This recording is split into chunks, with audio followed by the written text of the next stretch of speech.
इस विष को देखकर घबराना नहीं, हृदय जलना, विकार बढ़ना, कोई साथ ना देना, कदम कदम पे विपत्तियां, दुख, संकट आना, ऐसा हो सकता है।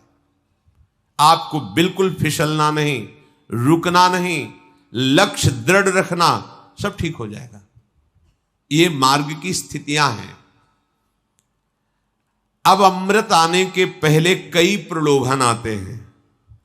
समुद्र मंथन लीला से प्रभु ने मानो साधक की प्रारंभ अवस्था से लेकर सिद्धावस्था तक की बात वर्णन की। अब समस्त देवता और असुरों को बड़ी प्रसन्नता हुई जब भगवान शंकर ने विषपान कर लिया। समुद्र मंथन फिर प्रारंभ हुआ तो कामधेनु प्रकट हुई, जो समस्त कामनाओं को पूर्ण करने वाली है। कामधेनु गाय, दिव्य अग्निहोत्र की सामग्री उत्पन्न करने वाली, जो भी कामना करो तत्काल पूर्ण कर दे, वो ब्रह्मलोक में स्थापित हुई कामधेनु गाय। विचार कीजिए, अब आपके अंदर जो साधना में चले हो तो जो छुपी हुई कामनाएं हैं वो पूर्ण होती नजर आएंगी। आपने सोचा काम हो गया, आपको आनंद आने लगा, ओ मैं जो सोचता हूं वही हो गया। खतरा, खतरा स्वीकार मत करना, इस वृत्ति को स्वीकार मत करना। संतों ने प्रभु से प्रार्थना की, नाथ यदि मेरे अंदर कोई चाह हो तो कभी पूर्ण मत करना, उसे नष्ट कर देना। चाह नहीं, क्योंकि चाह होगी जगत की। बहुत धोखा है यदि आप इस जगत की किसी उन्नति को अपनी उन्नति मान लिए। यह अध्यात्म मार्ग है। आप एक मकान चाहते हैं, बड़े बड़े महल, ऐसे परकोटे, ऐसी ऐसी शक्तियों से सुरक्षित। देखो ना, भौमासुर का चरित्र पढ़ के देखो, 7 प्रकार की खाइयां, जहरीली गैस, बिजली, क्या क्या सुरक्षा काल भगवान ने मिट्टी में मिला दिया। न वो परकोटे बचे, न वो महल बचे, न वो महलों में रहने वाले बचे, केवल उनका इतिहास में नाम लिखा हुआ है। जगत की उन्नति की बात जब हमें सत्य लगने लगती है तो हमारा पूरा जीवन पार्थिव भोगों में चला जाता है। अध्यात्म मार्ग को हम जान ही नहीं पाते कि हमारा शरीर छूटेगा तो हमारी गति क्या होगी। सब जीने की व्यवस्था में पूरी आयु व्यतीत कर देते हैं, लेकिन आयु पूरी होने के बाद क्या व्यवस्था है उसके विषय में सोचते ही नहीं। अध्यात्म वर्तमान को और भविष्य को दोनों को महामंगलमय बनाता है। साधक की जब साधना अहंकार रहित होने लगती है, अर्थात विष का शमन होने लगता है, तो उसके अंदर दिव्यता आती है। वो जो पदार्थ सोचता है वही मिल जाएगा, व्यक्ति वस्तु का संयोग वही हो जाएगा। जैसा सोचता है वैसा ही होना प्रारंभ हो गया। ये कोई सिद्धि नहीं है, ये कोई लक्ष्य नहीं है, ये लक्ष्य से गिराने वाला है। अगर यहीं रुक गए तो अमृत पद पर नहीं पहुंच पाए अभी। इसीलिए वो कहां स्थापित की गई? ब्रह्मलोक में। अर्थात समस्त कामनाएं ब्रह्म में समर्पित कर दो, प्रभु के चरणों में समर्पित कर दो। मुझे कामनाओं की पूर्ति नहीं, मुझे आप चाहिए, और आप मिल गए तो कौन सी कामना बकाया रह गई। बहुत सावधान। कुछ साधक अपनी इसमें बड़ाई समझते हैं, मैं जो सोचता हूं वही हो जाता है। ये बड़ाई नहीं, धोखा है तुम्हारे साथ। तुम अपने साथ धोखा कर रहे हो, अपने भजन को खर्च कर रहे हो जो भगवत प्राप्ति के लिए, और ये करते करते तुम्हारा उत्साह नष्ट हो जाएगा। तुम सत्य संकल्प कर ही नहीं पाओगे भगवत प्राप्ति का। इसलिए कामनाओं की पूर्ति पे जलन होनी चाहिए। तुम्हारी इच्छा हुई तत्काल कामना की पूर्ति नजर आ रही तो तुम्हें भयभीत हो जाना चाहिए। प्रभु क्या आप देख नहीं रहे हो? नाथ ही कामनाओं की पूर्ति रूपी वृत्ति हमें परमार्थ से हटा देगी। ऐसा कभी नहीं होना चाहिए। राबिया जी नाम की भक्ता थी, उन्होंने प्रभु से कहा, यदि मेरे हृदय में कभी सुख की चाह हो तो महान दुख देना, अगर स्वर्ग की चाह हो तो घोर नरक भेज देना। प्रभु मेरे हृदय की चाह कभी पूर्ण मत करना। भर्तरी जी ने भगवान शंकर जब प्रकट हुए तो कहा, हे देवाधिदेव, मुझे कभी सम्मान से भिक्षा भी ना मिले। क्या ये चाह रहे हैं महापुरुष? अब माया का ये नाटक अब हमें नहीं चाहिए। ये प्रणाम नमस्कार प्रतिष्ठा महल घाती घोड़े वस्तु पदार्थ सब केवल पर्दे के हैं, पर्दे के। मान लीजिए जैसे आप फिल्म देखते हैं, पर्दे के हैं, सही नहीं है, यहां कुछ सही नहीं है, सब धोखा है। सही है तो एकमात्र सच्चिदानंद भगवान मान लीजिए, नहीं अंतिम में हाथ कुछ नहीं आने वाला, कुछ भी करके देख लो, काल के एक झटके में सब मिट्टी में मिल जाता है। जिसे हम देख रहे कि हाँ हमारी बहुत उन्नति है, बहुत सुख है, बहुत साम्राज्य है, वो एक क्षण का अच्छा स्वप्न है, जगोगे कुछ नहीं है। जब कामधेनु प्रकट हुई तो उसे ब्रह्मलोक में स्थापित किया गया। उसके बाद उच्चैश्रवा घोड़ा प्रकट हुआ, जो असुरों ने लेना स्वीकार किया, तो असुराधिपति को उच्चैश्रवा मिला। कोई पद नहीं स्वीकार करना, ये तो प्रारंभ में ही गुरुजनों की कृपा थी। सदगुरुदेव भगवान ने कहा था जीवन में कभी कोई पद स्वीकार नहीं करना, कोई भी पद, तभी तुम परम पद की चाह से पुष्ट रहोगे। जब बच्चे ही थे तभी उन्होंने कहा देखो भाई, जिस मार्ग में तुम चले हो इसमें कोई पद स्वीकार मत करना, तुम्हें स्वीकार नहीं करना, पद मिलेगा नहीं ऐसा नहीं कहा, तुम्हें कोई पद स्वीकार नहीं करना, कोई पद नहीं, तभी तुम परम पद के अधिकारी बनोगे। कोई भी पद स्वीकार कर लिया स्वयं से तो परम पद के अधिकारी नहीं रहोगे। देखो चक्रवर्ती सम्राट पद पर अभिषिक्त हैं अम्बरीश जी, पर अपने ठाकुर जी के महल में पोछा स्वयं लगाते हैं, मार्जन स्वयं करते हैं, पात्रों का मार्जन स्वयं करते हैं, ठाकुर सेवा स्वयं करते हैं। अर्थात हृदय में सम्राट पद की स्वीकृति नहीं है, प्रभु के दासत्व पद की स्वीकृति। सावई मना कृष्ण पदारविंदयो, ये कोई भी पद अमुक अमुक अमुक, ये पद स्वीकार बाहर से प्रभु देते हैं, बड़े बड़े महापुरुष पदों में विराजमान, स्वीकृति नहीं हृदय में। हृदय में ब्रह्म स्थिति, भगवत दासत्व, यही भाव, बाहर की किसी पद प्रतिष्ठा की स्वीकृति नहीं। पूज्य मामा जी महाराज बक्सर वाले, उस समय संन्यास वेश में हम काशी में ही घाटों में रहते थे, तो युगल किशोर के गुरुदेव हैं, तो उन्होंने कहा आज बहुत बड़ी सभा है और वहाँ हमारे पूज्य मामा जी का अग्र पूजा सर्वश्रेष्ठ सम्मान दिया जाएगा। काशी विद्वानों की नगरी, संतों की नगरी है, बहुत से संत महात्मा सन्यासी जन विद्वान जन आए, बहुत थे, भीड़ लगी थी। मामा जी को जो मंच बना था विराजमान करके अभिषेक किया गया, और जब मामा जी को कहा गया आप 2 वचन बोलिए, निहाल कर दिया, आंखों में आंसू थे, और उन्होंने कहा जैसे मां अपने पुत्र को सजा करके गोद में बैठा कर दुलार करती है, ऐसे आप सब काशीवासी महापुरुष जन मुझ अधम को जो पुत्रवत दुलार कर रहे हैं, इससे मुझे पता चल गया कि मेरे प्रभु मुझे अपने चरणों में स्वीकार किए हुए हैं। क्योंकि आप सब गुरुजन हैं, आप सब हमारे वात्सल्य समुद्र प्रभु के स्वरूप हैं, और मुझ अधम को स्वीकृति कहां है? कोई भी एक शब्द कहीं उस सम्मान की स्वीकृति का नहीं था। और जब उतरे तो साष्टांग दंडवत पूरी सभा को किया। आश्चर्य, ऐसे महामहिम स्वरूप में स्थित होती हुई कोई स्वीकृति नहीं उस सम्मान की।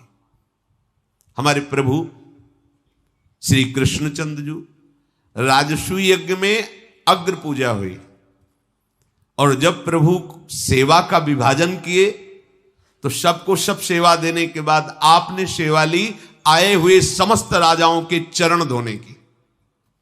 आश्चर्य की बात, जिनके चरणों का ध्यान स्वयं भगवान शंकर ब्रह्मादि करते हैं। ध्येयम सदा परिभवग्नम अभीष्ट दोहम तीर्थास्पदम शिव विरंचि नुतम शरण्यम, वो भगवान सबके चरण धो रहे हैं। कहां स्वीकृति हुई अग्र पूजा की? भगवान ने अपने को अग्र पूजा का अधिकारी सबने माना, सबने किया, पर भगवान ने स्वीकृति कहां दी कि हम तो सबके चरण सेवक हैं। कौन है ये? भगवान है।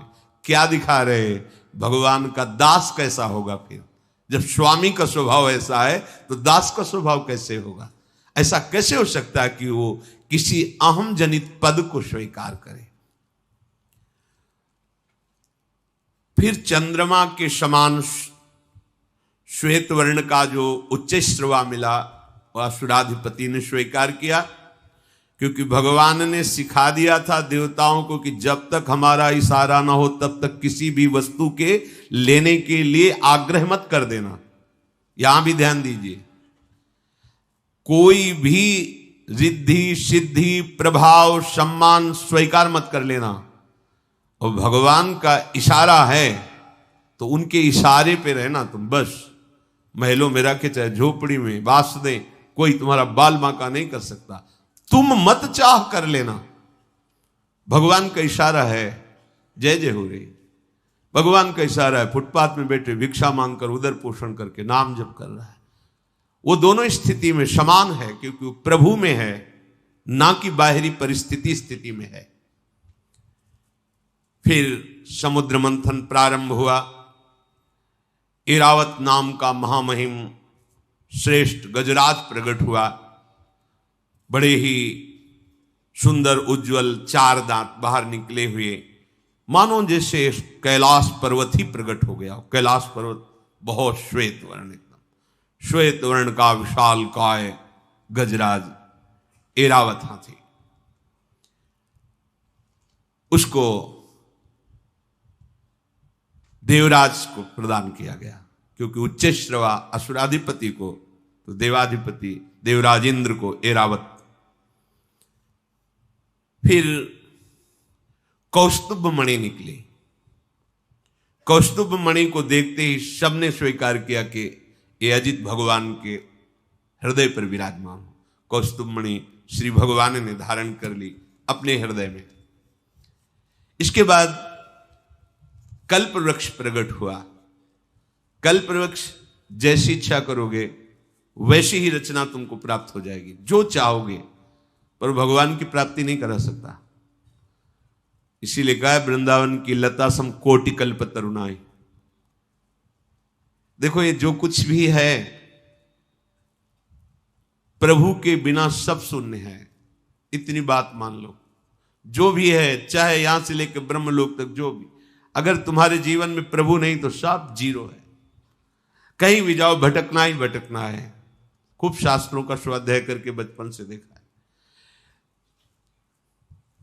एकमात्र भगवान का भजन है तो सब ब्रजभाषा में चकाचक है। अगर भजन नहीं है तो कोई भी पदवी, कोई भी सिद्धि, कोई भी वस्तु पदार्थ सब माया का खेल है। पक्का समझ लो, विश्राम नहीं है। ये सब स्वर्ग में विराजमान। कल्प वृक्ष भी इसलिए कह रहे हैं कि देखो, कल्प वृक्ष भी स्वर्ग में विराजमान। ऐसी दिव्यता है, पर हृदय शीतल नहीं है। हृदय शीतल नहीं है। हृदय शीतल होता है स्वामिनी जी के चरणारविंद का जब यहां प्रादुर्भाव होता है, लालजू के चरणों का जब यहां प्रादुर्भाव होता है, तब जन्म जन्म की जो जलन है, ताप है, उसका शमन हो जाता है। एक किसी वस्तुओं से शमन होने वाला नहीं। इसके बाद अप्सराएं प्रकट हुई। प्रधान अप्सरा रंभा, वो देवताओं की सभा में। इसके बाद मूर्तिमान महातेजस स्वरूप समुद्र मंथन से लक्ष्मी देवी का प्रादुर्भाव हुआ। बिजली की सी कांति जगमगा रही थी अंगों में। सौंदर्य, औदार्य, यौवन, रूप, रंग, कोई भी ऐसा नहीं था जो देख करके स्तब्ध ना रह गया हो। अब मंत्रमुग्ध, मानो सबको स्तब्ध कर दिया लक्ष्मी। देवता दैत्य सब देखते ही रह गए। इतना सुंदर रूप भगवती श्री लक्ष्मी जी का। सबको चाह हुई कि लक्ष्मी जी हमें प्राप्त हो जाए, सबको। देवराज इंद्र ने तत्काल सुंदर बैठने का आसन बिछाया। मूर्तिमान नदियों ने अभिषेक किया।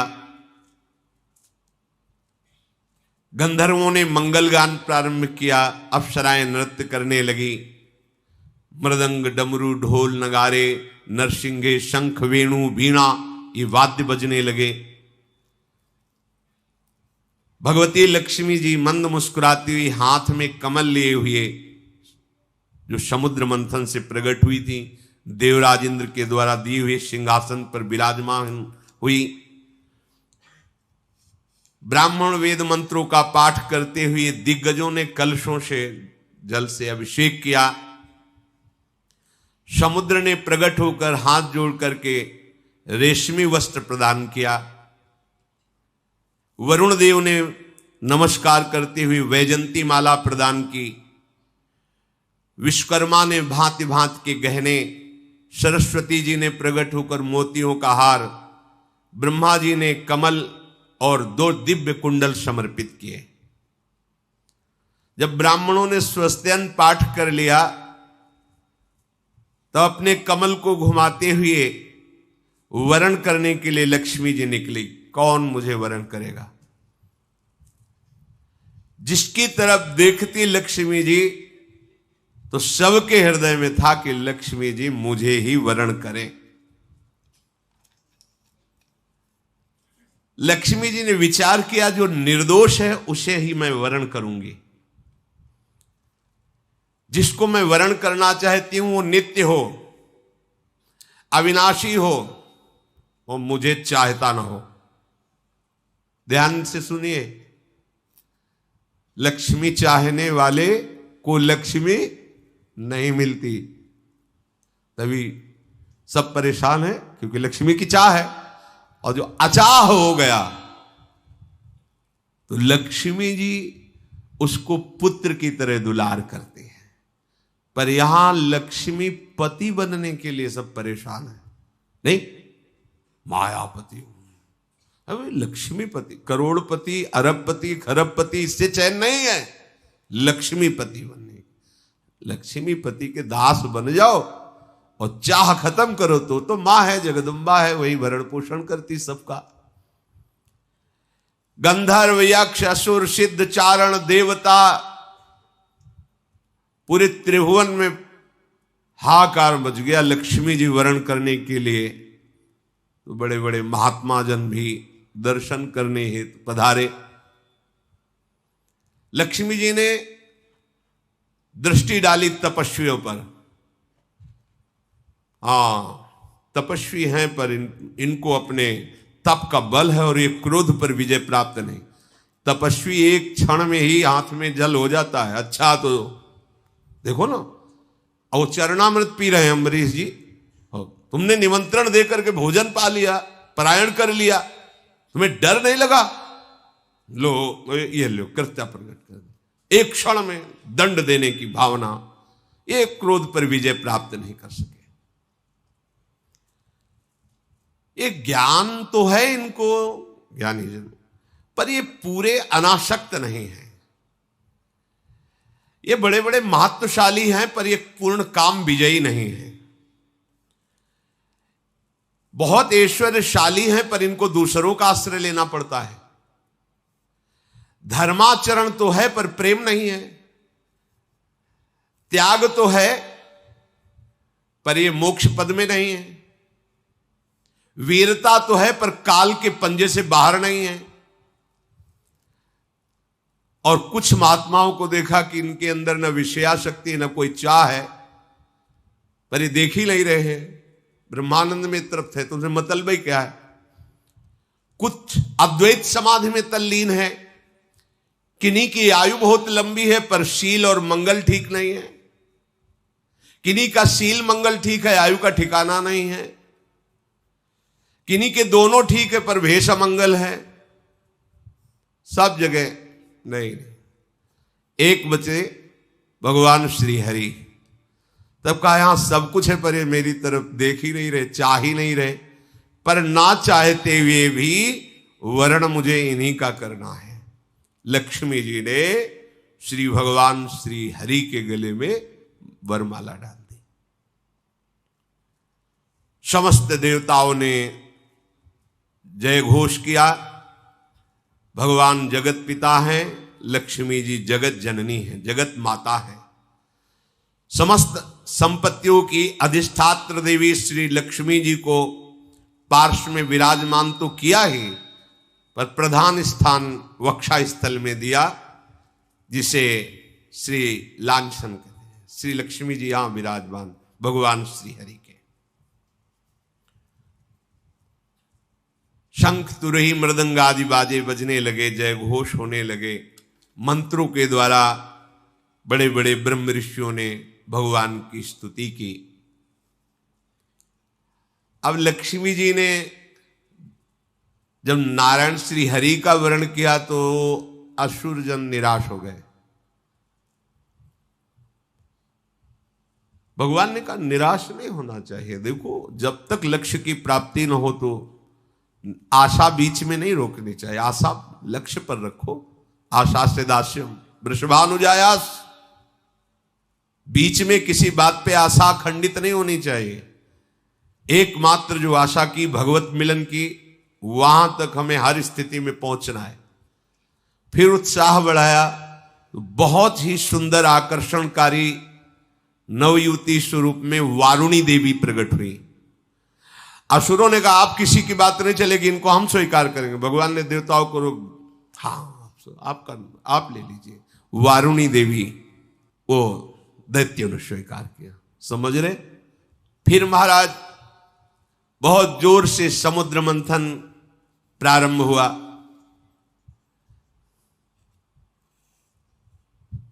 हलाहल विष, कामधेनु गाय, उच्च श्रवा घोड़ा, एरावत हाथी, कौस्तुभमणि, कल्पवृक्ष, रंभा प्रधान और अन्य अप्सराएं, देवी लक्ष्मी जी, वारुणी और पारिजात वृक्ष और चंद्रमा का भी प्रादुर्भाव समुद्र मंथन से हुआ। पांचजन शंख का भी प्रादुर्भाव समुद्र मंथन से हुआ। अब बहुत ही तेजस्वी लंबी लंबी अजान बाहु भुजाएं, कमल नयन, शरीर रंग श्यामला, गले में नवीन पुष्पों की माला, अंग अंग में सब प्रकार के आभूषण, पीतांबर, विशाल वक्षाय स्थल, तरुण अवस्था, सिंह के समान पराक्रम, सौंदर्य, घुंघराले केश, बड़ी ही अनोखी छवि, और दोनों हाथों में अमृत का भरा हुआ कलश लिए हुए भगवान धन्वंतरी जी का प्रादुर्भाव हुआ। धन्वंतरी जी 13वां और आखिरी जो वो अमृत कलश, ये 14 रत्न समुद्र मंथन से प्रकट हुए। भगवान धन्वंतरी के हाथ में अमृत का कलश है। जे ही कलश पर दृष्टि पड़ी,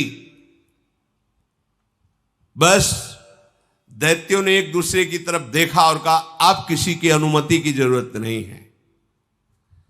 तत्काल दौड़ पड़े और घेर लिया धन्वंतरी भगवान को और उनके हाथ से अमृत का कलश लेकर के भाग पड़े। अब देवता सब उदास हो गए कि जिसके लिए तो समुद्र मंथन हुआ वो तो ले गए। भगवान से हाथ जोड़कर कहा इतनी मेहनत हुई, इतना सब आपकी सलाह से, आपकी कृपा से, आपकी सामर्थ्य से हुआ, पर प्रभु फल की प्राप्ति के समय तो ऐसे ही होता है। जब अमृत का समय आता है, अमृत पद में पहुंचने का, तब घसीट लेता है। ये आसुर स्वभाव तब तक घसीट सकता है जब तक पी न ले। उस समय भी भगवान ही वही पद प्रदान करते हैं। भगवान ने कहा तुम हमारी शरण में हो, इसलिए तुम खेद मत करो, ये एक बूंद भी नहीं पी पाएंगे। इनमें एक बूंद भी पीने की सामर्थ्य नहीं रहेगी जब तक हम नहीं कहेंगे। तो हुआ क्या, आपस में कि देखो पहले हम अमृत पे, वो कह रहे देखो हमारी बात मानो, पहले हम आपस ही में झगड़ रहे हो, अमृत कलश हाथ में लिए। भगवान बड़े लीला बिहारी, तू मैं, मतलब समझो अगर आसुरी स्वभाव के हाथ में अमृत भी लग जाए तो पान करने में नहीं लगते, वो झगड़ने में लगते हैं। अरे पहले पियो फिर लड़ाई झगड़ा, पहले उसको पियो जो मिला है, पर आसुरी स्वभाव उसका पान, जो तुम्हें मार्ग मिला, जो तुम्हें रस मिला उसका पान करो। मेरा उपासना बड़ा, आपकी उपासना छोटी, ये वो सब, ये पहले पान करो, रसमत्त हो जाओगे, फिर कोई बात नहीं, फिर तो कोई प्रश्न ही नहीं खड़ा होता। पर यहां क्या होता है, रसमत्त होने की जगह हम अपने को बड़ा छोटा, उपासना ये वो, ना का हो सो बोलिवो, ना कोई व्यवहार, अपनी कुंवर किशोरी को जियत निहार निहार, ये अमृत पान। चतुर शिरोमणि भगवान ने अत्यंत सुंदर रूप धारण किया, मोहिनी रूप, काहे के लिए? अमृत छीनने के लिए। समझ पा रहे हो? हाँ, भगवान ने मोहिनी रूप धारण किया, ऐसा सलोना रूप। वैसे ही सरकार करोड़ करोड़ कामदेवों को मूर्छित कर देने वाली मुस्कान वाले हैं, और फिर ये मोहिनी रूप धारण किए हो, वैसे ही मोहन है। ऐसे एक एक तिल तिल भर का ऐसा, एक जगह देख लो तो मूर्छित हो जाओ, ऐसा सौंदर्य। वो कैसे समझ में आएगा? भगवान के सौंदर्य के एक अंश से त्रिभुवन में जितना सौंदर्य है वो सब है। नौ यौवन अवस्था का वो स्वरूप देखो, भगवान सुखदेव जी देख रहे और वर्णन कर रहे, कैसी महा महिमामयी अंतर्दृष्टि है, एक एक अंग का वर्णन कर रहे मोहिनी भगवान की। और प्रकट कहां हुए? उन्हीं दैत्य सेनापतियों के बीच में जहां अमृत कलश लिए हुए थे। नूपुरों की झनकार, कंगन वलय की झनकार, किंकणी की झनकार जे हुई तो अमृत कलश से दृष्टि हटी और वो मोहिनी सरकार पर दृष्टि पड़ी। जे ही पड़ी, मंद मुस्कुरा के तिरछी चितवन से देखा, सब के सब दैत्य भूल गए कि मुझे पान क्या करना है। अमृत हाथ ही में रह गया, सब देखते ही रह गए, मोहिनी रूप को भूल गए। अमृत पीना मैं तू सब खत्म, देखते ही रह गए। ऐसा भगवान का रूप। भगवान के सौंदर्य को देखकर सब आसपास से भगवान को घेर लिए, मोहिनी ठाकुर को। उनमें से प्रधान बलवान जो असुर थे, एक दूसरे को दृष्टि से देख, पहले मैंने देखा, पहला प्रश्न मैं करूंगा, मेरा अधिकार है। भगवान सबकी तरफ ऐसे देखते हैं मानो सबसे अधिक मुझे ये चाहती है, ऐसा। बड़े लीला विहारी, जो उनमें अपने को बहुत बलवान और अधिकारी समझ। उन्होंने कहा, कमल नयनी तुम कौन हो, कहां से आई हो, क्या करना चाहती हो? सुंदरी, तुम्हें देखकर हमारे हृदय में प्रश्न ही प्रश्न खड़े हो गए। बड़ी खलबली मच रही मेरे हृदय में। ना तुम देवताओं के कुल की हो, ना दैत्य कुल की, ना सिद्ध, ना गंधर्व, ना चारण, ना लोकपालों की, क्योंकि आज तक मैंने ऐसा ना सुना है रूप, ना देखा है। फिर मनुष्य की तो बात ही क्या है, विधाता ने सिर्फ हमारे लिए रचा है तुम्हें। मुस्कुरा दिए भगवान, हाँ तुम्हारे लिए विधान इस तुम्हारे लिए ही किया है। सही बात है, ये विधान तो मैंने तुम्हारे लिए ही किया है। देखो, हम सब तुम्हारे सेवक हैं। देख लो, बड़े बड़े असुर सेनापति एक मुस्कान में बोल पड़े, हम तुम्हारे सेवक हैं। हम आपस में लड़ाई लड़ रहे हैं, तुम हमारा झगड़ा मिटा सकती हो? वैसे तो हम सगे भाई हैं, देवता और दैत्य, एक ही हमारे पिता हैं कश्यप जी। पर अब देवता दैत्य के हम आपस में दैत्य ही दैत्य लड़ रहे हैं। ए देखो, ये सुंदरी हमारे पक्ष में है, ऐसा करें कि ये अमृत कलश इसको दे दे और ये पिलाए तो। भगवान ने सबकी तरफ देख के जे मुस्कुराया, हाँ हाँ हम राजी।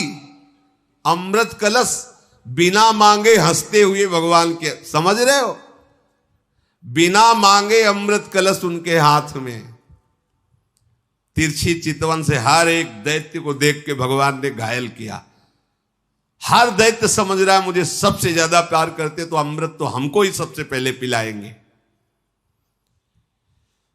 भगवान ने कहा मेरी भी बात सुनो, तुमने पूछा तुम कौन हो तो मैं अपना परिचय बता रही हूं, मैं किसी की नहीं होती।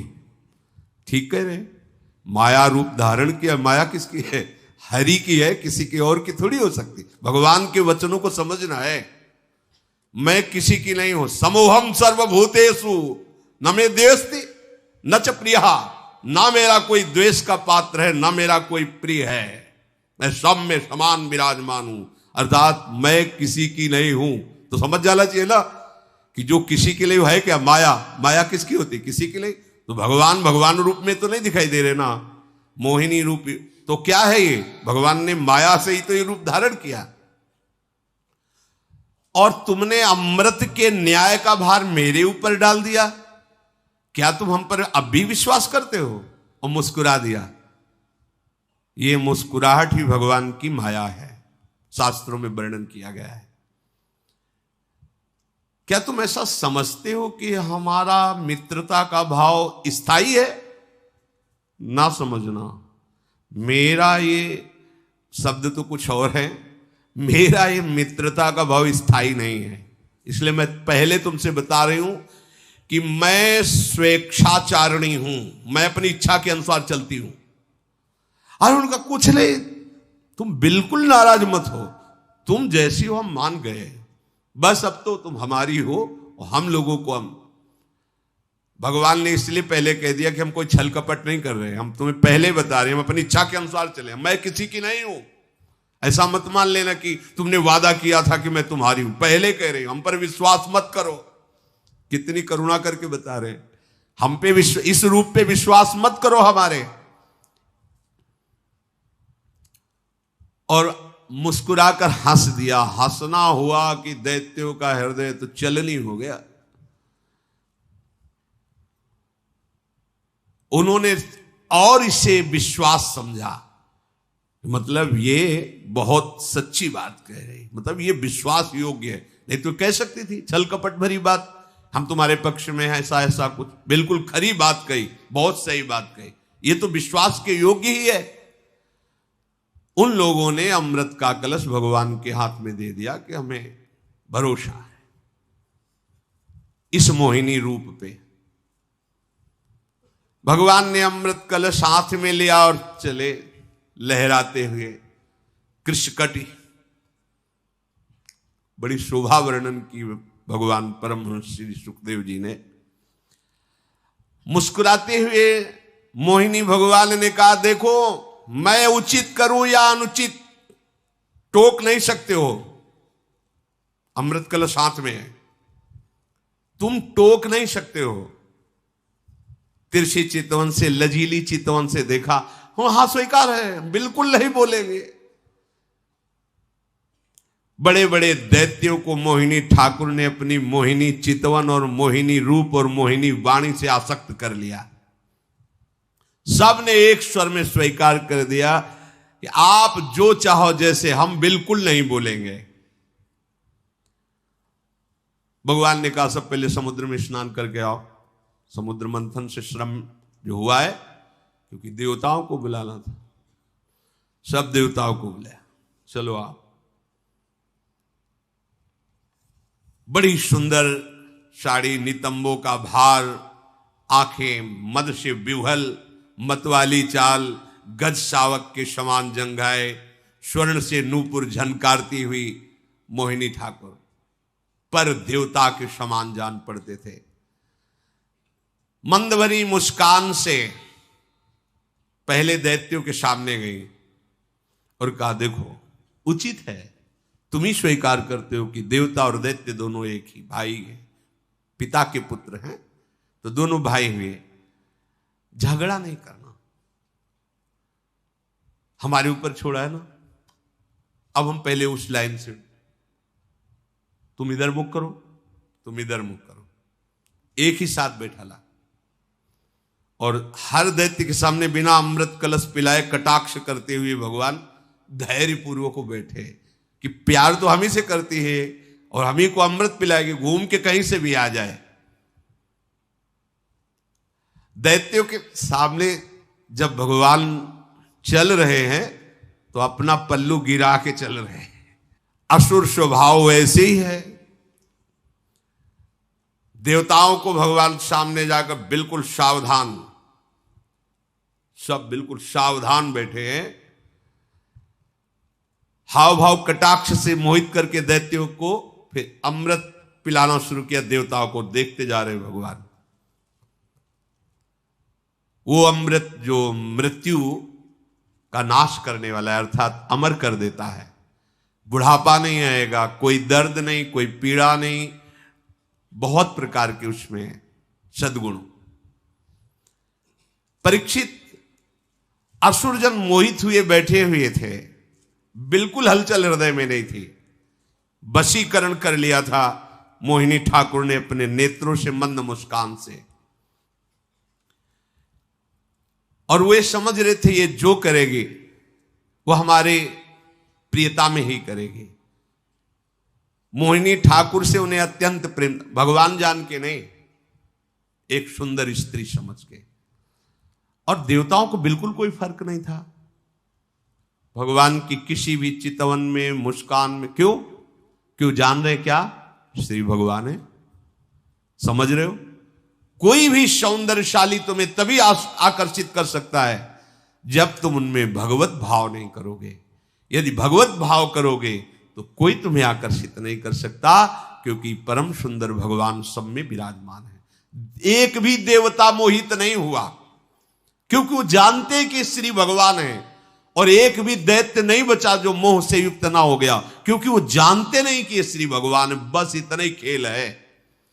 मत्ता परतरम नान्यत किंचित अस्ति धनंजय। मेरा ठाकुर कह रहा है मेरे सिवा कुछ नहीं है। और हम क्या देख रहे हैं, स्त्री पुरुष, उत्तम अधम, अच्छा बुरा।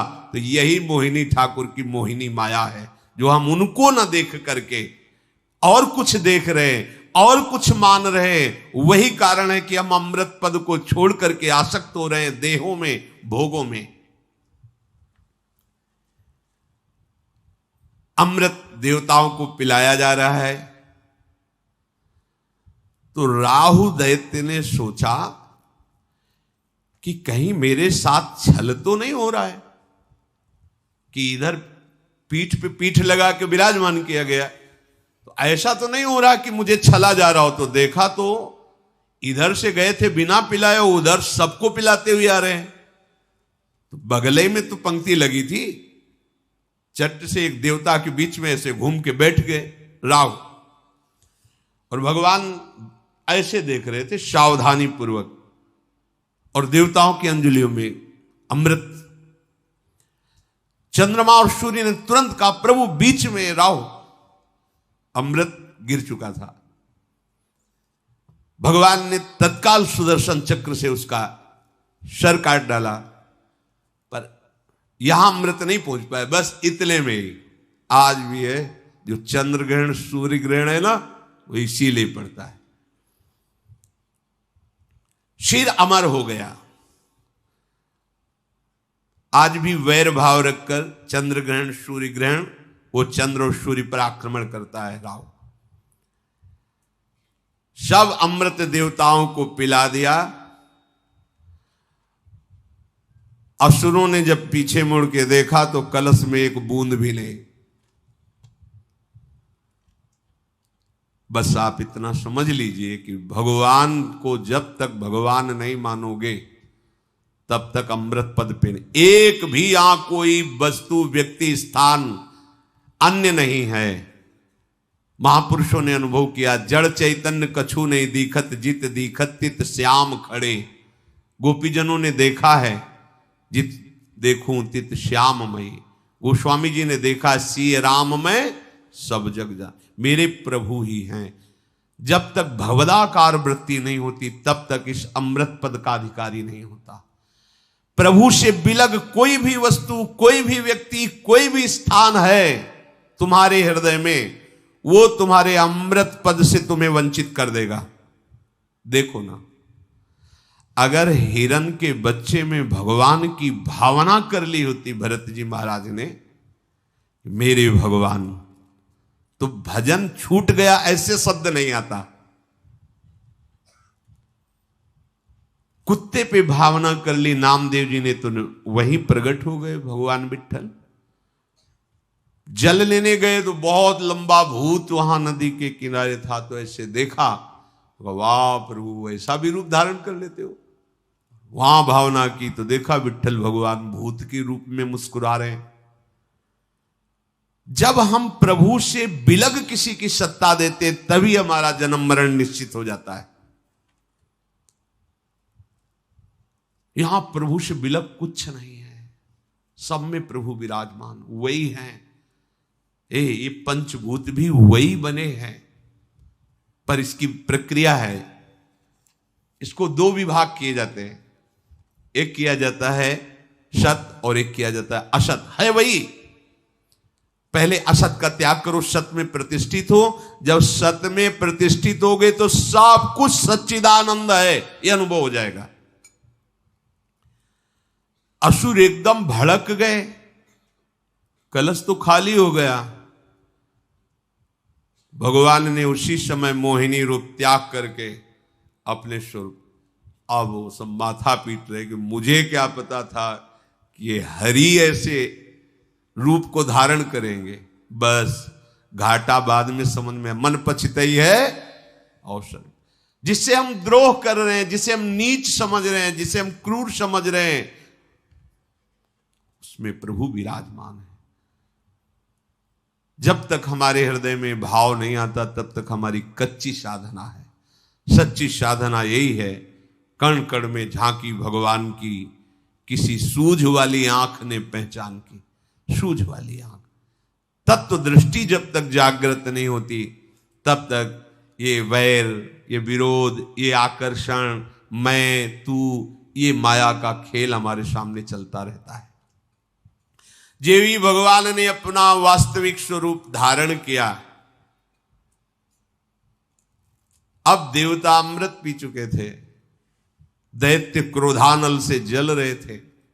आगे की बात आगे युद्ध में हम इस प्रसंग को इस बात पे लेते हैं कि संपूर्ण समुद्र मंथन भगवान से ही हुआ। समुद्र मंथन का सार अमृत भगवान की कृपा से मिला। ने समुद्र मंथन करने पर भी इनको अमृत नहीं मिलता, दैत्य लोग छीन ले गए थे। ऐसे ही हमारी साधना की सिद्धावस्था स्वयं श्री भगवान करते। हमारा केवल एक काम है, भगवान का निरंतर चिंतन करते हुए भगवान के आश्रित होना। किसी भी वस्तु के प्रलोभन में या किसी पद के प्रलोभन में या किसी अन्य लाभ की आकांक्षा में अपने उपासकों को, अपने मतलब प्रियालाल के चरणारविंद की प्राप्ति करने की भावना दृढ़ करने वाले उपासक को कभी आकर्षित नहीं होना चाहिए, कभी रुकना नहीं चाहिए। मिलना कोई बड़ी बात नहीं है, मार्ग है, मार्ग में सुखद स्थितियां भी आती, दुखद स्थितियां भी आती, पर प्रलोभन नहीं करना। अगर सुखद परिस्थितियों में तुम प्रलोभन नहीं किए तो दुखद परिस्थिति तुम्हें रोक नहीं पाएगी, और अगर सुखद परिस्थिति का भोग कर लिया तो दुखद परिस्थिति तुम्हें जबरदस्ती भोगनी पड़ेगी, और जब भोगोगे तो रुक जाएगा मार्ग। और ये बड़े ऊंचाई से भी होता है, बड़ी बड़ी ऊंचाई में आकर्षण होता है। ऐसा कोई महत्व नहीं रखना चाहिए प्रभु के सिवा की किसी लोकांतर में, किसी अन्य देवता में। वो सब दिव्यता मायाकृत ही है।